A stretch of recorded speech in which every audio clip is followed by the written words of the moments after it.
গত 5ই আগস্ট আওয়ামী লীগ সরকার পতনের পর একের পর এক বের হতে থাকে দলটির দুর্নীতির ফিরিস্তি।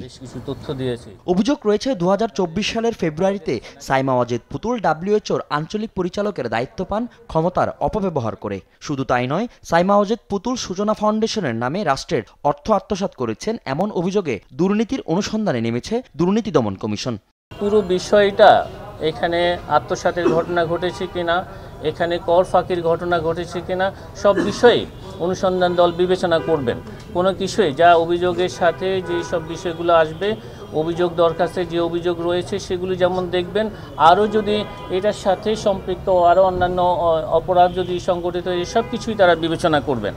একই সাথে সাইমা ওয়াজেদ পুতুলকে দেশে ফেরানো যায় কিনা সে ব্যাপারে কাজ করছে দুদকের তদন্ত দল বলে জানান দুদকের মহাপরিচালক। এছাড়া দ্বৈত নাগরিকত্ব থাকা সত্ত্বেও পুতুল কিভাবে রাষ্ট্রের গুরুত্বপূর্ণ কার্যক্রম পরিচালনা করত তাও খতিয়ে দেখা হবে বলে জানান তিনি।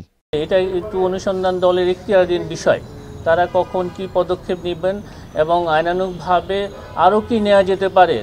আপনারা সবাই জানেন তিনি দেশের বাইরে আছেন, সুতরাং তাকে দেশে ফেরত আনার বিষয়ে কী কী কার্যক্রম গ্রহণ করা যেতে পারে সেই সবগুলো বিষয়ে আমাদের অনুসন্ধান দল বিবেচনা করবেন। অবৈধ সম্পদ অর্জন ও 11টি ব্যাংক হিসাবে 52 কোটি টাকার বেশি সন্দেহজনক লেনদেনের প্রেক্ষিতে সাবেক ধর্মমন্ত্রী ফরিদুল হক খান ও তার স্ত্রীর বিরুদ্ধে মামলা করেছে সংস্থাটি।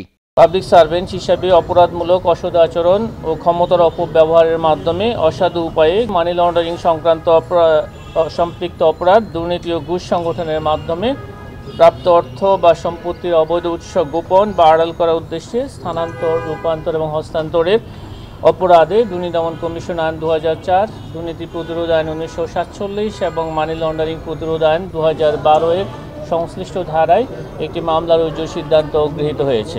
ফজলে আদিত্য, দেশ টিভি, ঢাকা।